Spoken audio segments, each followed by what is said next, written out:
Chapter 16. How to stick with good habits every day.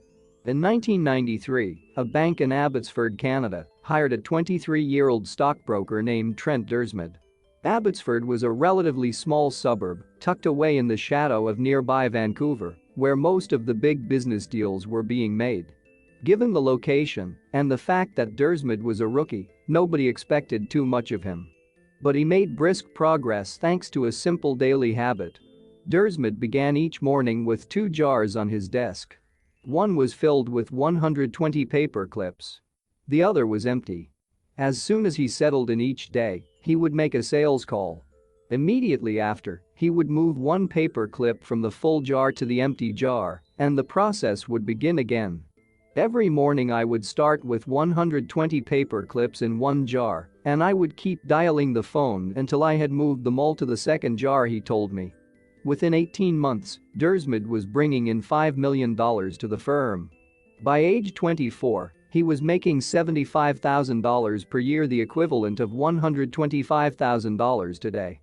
Not long after, he landed a 6-figure job with another company. I like to refer to this technique as the paperclip strategy, and, over the years, I've heard from readers who have employed it in a variety of ways.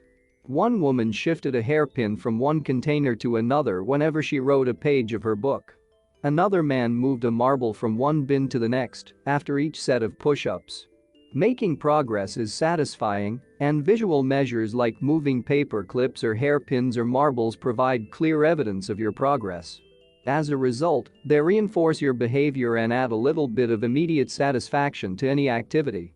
Visual measurement comes in many forms: food journals, workout logs, loyalty punch cards, the progress bar on a software download, even the page numbers in a book.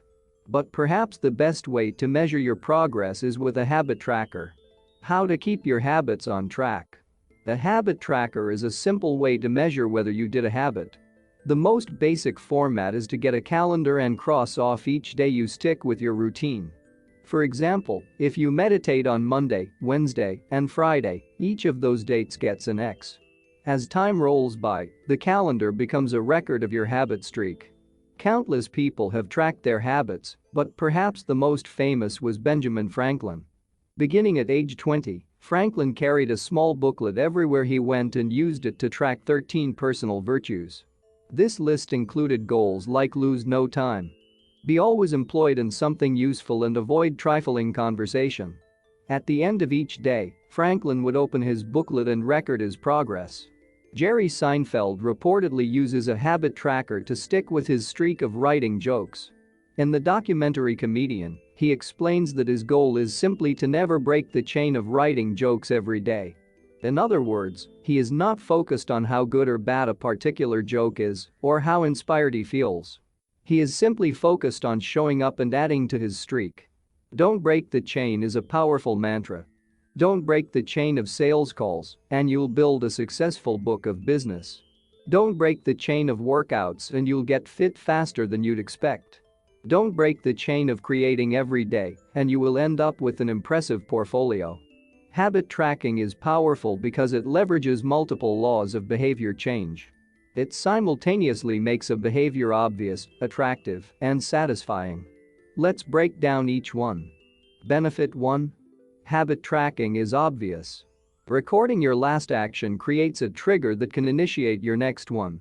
Habit tracking naturally builds a series of visual cues like the streak of X on your calendar or the list of meals in your food log. When you look at the calendar and see your streak, you'll be reminded to act again. Research has shown that people who track their progress on goals like losing weight, quitting smoking, and lowering blood pressure are all more likely to improve than those who don't. One study of more than 1,600 people found that those who kept a daily food log lost twice as much weight as those who did not. The mere act of tracking a behavior can spark the urge to change it. Habit tracking also keeps you honest. Most of us have a distorted view of our own behavior. We think we act better than we do. Measurement offers one way to overcome our blindness to our own behavior and notice what's really going on each day. One glance at the paper clips in the container and you immediately know how much work you have or haven't been putting in. When the evidence is right in front of you, you're less likely to lie to yourself. Benefit 2. Habit tracking is attractive. The most effective form of motivation is progress. When we get a signal that we are moving forward, we become more motivated to continue down that path. In this way, habit tracking can have an addictive effect on motivation. Each small win feeds your desire. This can be particularly powerful on a bad day. When you're feeling down, it's easy to forget about all the progress you have already made. Habit tracking provides visual proof of your hard work, a subtle reminder of how far you've come. Plus, the empty square you see each morning can motivate you to get started because you don't want to lose your progress by breaking the streak. Benefit 3. Habit tracking is satisfying. This is the most crucial benefit of all. Tracking can become its own form of reward. It is satisfying to cross an item off your to-do list, to complete an entry in your workout log, or to mark an X on the calendar. It feels good to watch your results grow, the size of your investment portfolio, the length of your book manuscript, and if it feels good, then you're more likely to endure. Habit tracking also helps keep your eye on the ball. You're focused on the process rather than the result. You're not fixated on getting six-pack abs, you're just trying to keep the streak alive and become the type of person who doesn't miss workouts. In summary, habit tracking, 1. Creates a visual cue that can remind you to act, 2. Is inherently motivating because you see the progress you are making and don't want to lose it. And 3. Feels satisfying whenever you record another successful instance of your habit. Furthermore, habit tracking provides visual proof that you are casting votes for the type of person you wish to become, which is a delightful form of immediate and intrinsic gratification. You may be wondering, if habit tracking is so useful, why have I waited so long to talk about it? Despite all the benefits, I've left this discussion until now for a simple reason. Many people resist the idea of tracking and measuring. It can feel like a burden because it forces you into two habits. The habit you're trying to build and the habit of tracking it. Counting calories sounds like a hassle when you're already struggling to follow a diet. Writing down every sales call seems tedious when you've got work to do. It feels easier to say, "I'll just eat less." Or, "I'll try harder." Or, "I'll remember to do it." People inevitably tell me things like, "I have a decision journal, but I wish I used it more." Or, "I recorded my workouts for a week, but then quit." I've been there myself. I once made a food log to track my calories. I managed to do it for one meal and then gave up.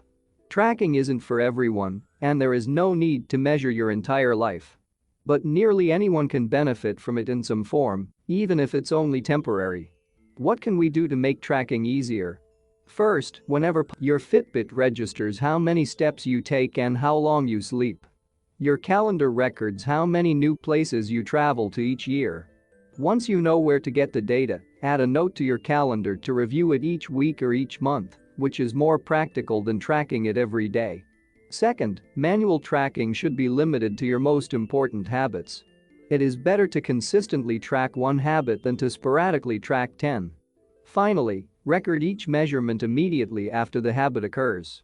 The completion of the behavior is the cue to write it down. This approach allows you to combine the habit stacking method mentioned in Chapter 5 with habit tracking. The habit stacking plus habit tracking formula is: after current habit, I will track my habit. After I hang up the phone from a sales call, I will move one paper clip over. After I finish each set at the gym, I will record it in my workout journal. After I put my plate in the dishwasher, I will write down what I ate. These tactics can make tracking your habits easier. Even if you aren't the type of person who enjoys recording your behavior, I think you'll find a few weeks of measurements to be insightful. It's always interesting to see how you've actually been spending your time. That said, every habit streak ends at some point. And, more important than any single measurement, is having a good plan for when your habits slide off track. How to recover quickly when your habits break down. No matter how consistent you are with your habits, it is inevitable that life will interrupt you at some point. Perfection is not possible. Before long, an emergency will pop up, you get sick, or you have to travel for work, or your family needs a little more of your time. Whenever this happens to me, I try to remind myself of a simple rule. Never miss twice. If I miss one day, I try to get back into it as quickly as possible. Missing one workout happens, but I'm not going to miss two in a row. Maybe I'll eat an entire pizza, but I'll follow it up with a healthy meal. I can't be perfect, but I can avoid a second lapse. As soon as one streak ends, I get started on the next one. The first mistake is never the one that ruins you. It is the spiral of repeated mistakes that follows. Missing once is an accident. Missing twice is the start of a new habit. This is a distinguishing feature between winners and losers. Anyone can have a bad performance, a bad workout, or a bad day at work. But when successful people fail, they rebound quickly. The breaking of a habit doesn't matter if the reclaiming of it is fast. I think this principle is so important that I'll stick to it, even if I can't do a habit as well or as completely as I would like. Too often, we fall into an all-or-nothing cycle with our habits. The problem is not slipping up, the problem is thinking that if you can't do something perfectly, then you shouldn't do it at all. You don't realize how valuable it is to just show up on your bad or busy days. Lost days hurt you more than successful days help you. If you start with $100, then a 50% gain will take you to $150. But you only need a 33% loss to take you back to $100. In other words, avoiding a 33% loss is just as valuable as achieving a 50% gain. As Charlie Munger says, the first rule of compounding: never interrupt it unnecessarily. This is why the bad workouts are often the most important ones. Sluggish days and bad workouts maintain the compound gains you accrued from previous good days. Simply doing something 10 squats, 5 sprints, a push-up, anything really is huge. Don't put up a zero. Don't let losses eat into your compounding. Furthermore, it's not always about what happens during the workout. It's about being the type of person who doesn't miss workouts. It's easy to train when you feel good, but it's crucial to show up when you don't feel like it even if you do less than you hope. Going to the gym for 5 minutes may not improve your performance, but it reaffirms your identity. The all-or-nothing cycle of behavior change is just one pitfall that can derail your habits. Another potential danger, especially if you are using a habit tracker, is measuring the wrong thing. Knowing when, and when not, to track a habit. Say you're running a restaurant and you want to know if your chef is doing a good job. One way to measure success is to track how many customers pay for a meal each day. If more customers come in, the food must be good. If fewer customers come in, something must be wrong. However, this one measurement, daily revenue only, gives a limited picture of what's really going on. Just because someone pays for a meal doesn't mean they enjoy the meal. Even dissatisfied customers are unlikely to dine and dash. In fact, if you're only measuring revenue, the food might be getting worse, but you're making up for it with marketing or discounts or some other method. Instead, it may be more effective to track how many customers finish their meal, or perhaps the percentage of customers who leave a generous tip. The dark side of tracking a particular behavior is that we become driven by the number rather than the purpose behind it. If your success is measured by quarterly earnings, you will optimize sales, revenue, and accounting for quarterly earnings. If your success is measured by a lower number on the scale, you will optimize for a lower number on the scale, even if that means embracing crash diets, juice cleanses, and fat loss pills. The human mind wants to win whatever game is being played. This pitfall is evident in many areas of life. We focus on working long hours instead of getting meaningful work done. We care more about getting 10,000 steps than we do about being healthy. We teach for standardized tests instead of emphasizing learning, curiosity, and critical thinking. In short, we optimize for what we measure. When we choose the wrong measurement, we get the wrong behavior. This is sometimes referred to as Goodhart's law. Named after the economist Charles Goodhart, the principle states, when a measure becomes a target, it ceases to be a good measure. Measurement is only useful when it guides you and adds context to a larger picture, not when it consumes you. Each number is simply one piece of feedback in the overall system.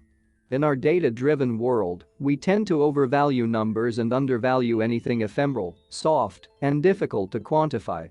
We mistakenly think the factors we can measure are the only factors that exist. But just because you can measure something doesn't mean it's the most important thing. And just because you can't measure something doesn't mean it's not important at all. All of this to say, it's crucial to keep habit tracking in its proper place. It can feel satisfying to record a habit and track your progress, but the measurement is not the only thing that matters. Furthermore, there are many ways to measure progress, and sometimes it helps to shift your focus to something entirely different. This is why non-scale victories can be effective for weight loss. The number on the scale may be stubborn, so if you focus solely on that number, your motivation will sag. But you may notice that your skin looks better, or you wake up earlier, or your sex drive got a boost. All of these are valid ways to track your improvement. If you're not feeling motivated by the number on the scale, perhaps it's time to focus on a different measurement, one that gives you more signals of progress. No matter how you measure your improvement, habit tracking offers a simple way to make your habits more satisfying. Each measurement provides a little bit of evidence that you're moving in the right direction and a brief moment of immediate pleasure for a job well done. Chapter Summary. One of the most satisfying feelings is the feeling of making progress. A habit tracker is a simple way to measure whether you did a habit, like marking an X on a calendar. Habit trackers and other visual forms of measurement can make your habits satisfying by providing clear evidence of your progress. Don't break the chain. Try to keep your habit streak alive. Never miss twice.